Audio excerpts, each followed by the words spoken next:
சக்தி குருவடி சரணம் திருவடி சரணம் ஆக்கமும் ஆன்மீகமும் ஒரு அற்புதமான தொழில் நேர்களே மறு எல்லா பேத்துக்கும் இருக்கும்.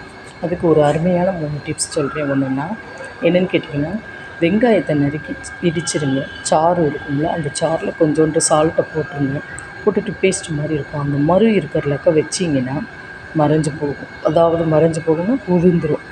அந்த மறு இருக்கிற லக்க மட்டும் வைங்க. எதுவுமே ஒரு வேல்யூ, ஒரு ஆவர்த்தி வச்சுக்கணும். ஒரு நாள், 20 நாள், 11 நாள் அப்படின்னு வச்சிங்கன்னா அந்த இதில் அப்ளை பண்ணிவிட்டு வாங்க. அத்தனை நாள் போயிடும். இன்னொன்று என்ன அப்படின்னு கேட்டிங்கன்னா, அம்மான் பச்சரிசி இலைன்னு வெளியிலலாம் ரோட்டோரம்லாம் இருக்கும். அதை இப்படி எடுத்திங்கன்னா பால் வரும்.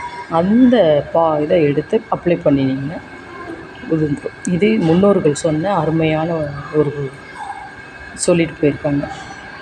அதுக்கப்புறம் இன்னொன்று என்னென்னு கேட்டிங்கன்னா, சிவப்பு நாயுரி வேருன்னு இருக்குது. அதில் கொஞ்சோண்டு மஞ்சப்பொடி போட்டு பேஸ்ட் மாதிரி, அதாவது இடிச்சிடுங்க. அந்த நாயுரி வேர் இது பண்ணிங்கன்னா அது கொஞ்சோண்டு சுண்ணாம்பு போட்டுக்கோங்க. மறு இருக்கிற லக்க மட்டும் செய்யுங்க. அப்படியே உதிர்ந்துடும். செஞ்சு பாருங்கள் நீங்களே.